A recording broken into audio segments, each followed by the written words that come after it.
It's a big day on the WIP Afternoon Show. Ike Reese. How you doing? Spike. Jackie basketball. Holla at your boy. No victory today? No, we are. Oh, we're holding them? Yes. They look like they take a lot of energy.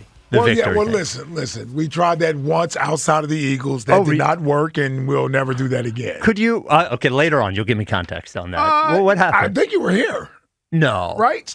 Was Jack? I? I think Spike. Not as program here, show, as yeah. program director. When'd you do it? I think it was pertaining to the Sixers, as a matter of fact. Oh, no. Might have been a playoff win or something like that. Oh, yeah. right. Yeah, the old first round. Yeah, I think it was. It was something like that. Yeah. We might need to hold it back then. Yeah, John Marks tried to encourage me to do it, and I did it, and we proceeded to lose. It might have been the Hawks series. Oh. So it might have been the series before the Hawks. Yeah, let's not do it. Let's not do it. Yeah. Well, it's only for the Eagles. Well, Friday when we departed, we looked ahead to today, and we said it could either be a big day or a bad day or a day where we're waiting. And as it turns out, this is a big day. It's a big day for the Philadelphia 76ers. It's a big day for us. This, signing Paul George, is a great outcome. Considering the circumstances that we were in a few years ago, this is a great outcome. Paul George is an excellent player who fits perfectly with Joel Embiid and Tyrese Maxey. I've heard a lot of, big three doesn't work anymore. Big three doesn't work anymore. Most of the big threes that don't work don't fit like this big three fits. A lot of the big threes, you see, all three guys do the exact same thing, but that's not what we have here. What we have is a max-level free agent who decided to switch teams in free agency, who decided to leave his home city of Los Angeles to come to Philadelphia, where the pressure will be high. This is a win for Daryl Morey. It's a win for Joel Embiid. But most of all, it is a win for us. This is the best possible outcome. Daryl Morey leveraged everything on this offseason for cap space, and it worked.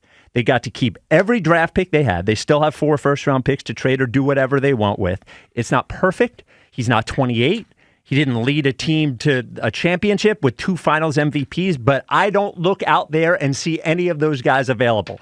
Prime Kevin Durant is not available. Prime Michael Jordan is not available. Paul George was available. He is now a Sixer. We have a contender, and we have a Sixer season. And I love it, and I'm excited for it. Yeah, I think there's a lot there that I can agree with. But as I listen throughout the day, this is the benefit of us coming on later in the day.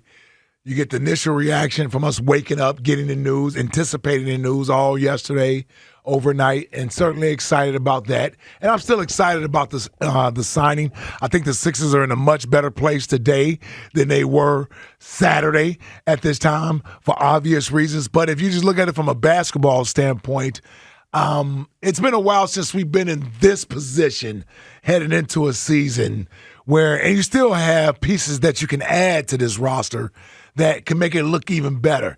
I feel good about that. There are a lot of questions that come with this, and questions, some that already existed. The questions about whether or not Joel Embiid is a guy that can lead you into May and June, playing at an elite level. Because, see, to me, it isn't about the regular season anymore. It just isn't. We have a window with Joel Embiid here. They added Paul George, a veteran player. But even Paul George has these same questions that sort of surround Joel Embiid. Tyrese Maxey, I think, is a great complimentary piece, although he's a star, but he's a great complimentary piece to these 2 veteran players. And the real question, Spike, in the end will be, is it enough? Do they have, to me, the intangibles? Do they have the qualities and the characteristics that a championship team with championship DNA has? They've yet to prove that.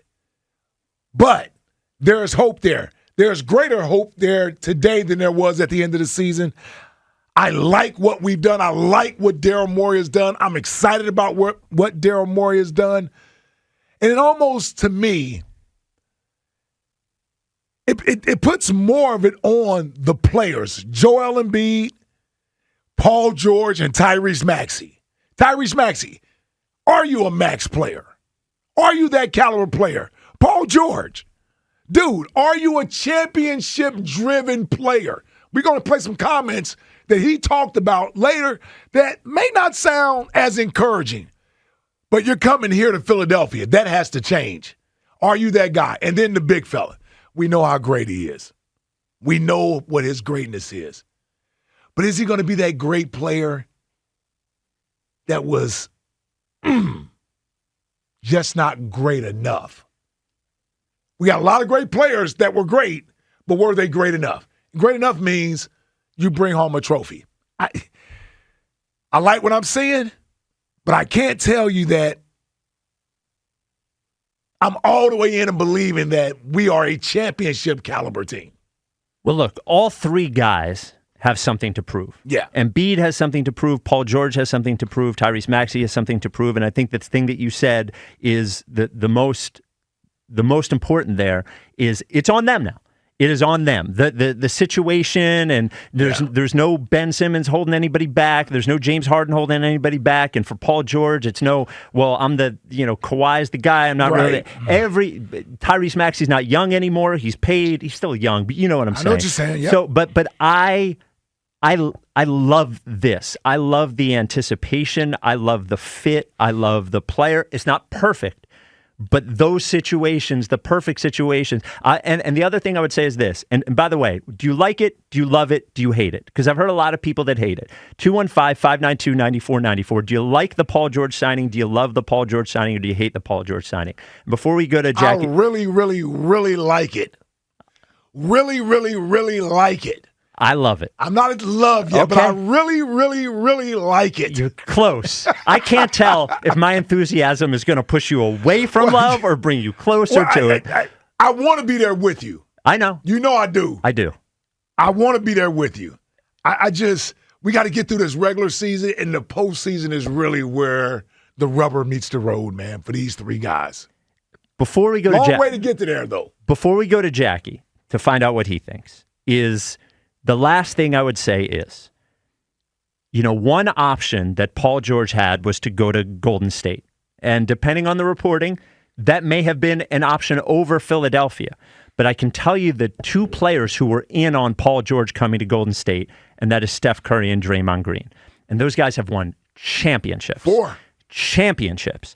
And decided we would like to have Paul George on our team. Now, they couldn't do it. The Clippers wouldn't do it, so on and so forth. So every doubt that anyone has about Paul George, I just want you to run through the filter and prepare to take the calls. We're prepared to take the calls, but I want you to run it through the filter of he's okay with Steph Curry, he's okay with Draymond Green, which is another thing. Look, those guys have made mistakes. Nobody's perfect, but I think it's worth knowing that this isn't a player that nobody wanted, right? This isn't a player that only the Sixers were willing to sign or trade for. 215-592-9494. Do you hate it? Do you love it? Do you like it? The Paul George signing. Jackie Basketball, how you feeling today? I like it, but I definitely have some cause for pause. Because is he here because he got paid the most? Probably. Or is he here to win a title? And I hope it's not just, hey, they paid me the most. I'll go there for a couple years to make sure I get my extra $60 million in that fourth year of the deal, and I'm happy, and a title comes second. That's my worry. And I don't know if he has the dog in him. You watch Paul George. Sometimes he coasts a little bit. And they need a player like him. I agree with you. He's a perfect fit. That's why I like it. But 70-plus games in a contract year is a little bit worrisome, given that he hadn't done that since 2018. So I like it, but I'm definitely holding back a little bit from jumping off the deep end. All fair questions. I would tell you this. I'd rather have $212 million than a championship, to be quite honest with you. But he's already made $500 million. I'll tell you what. I don't care how much money you have. He's already made $500? Got to be close to it, right? Man. He's had 2 big contracts. Jeez. So, yeah, he's probably somewhere around there.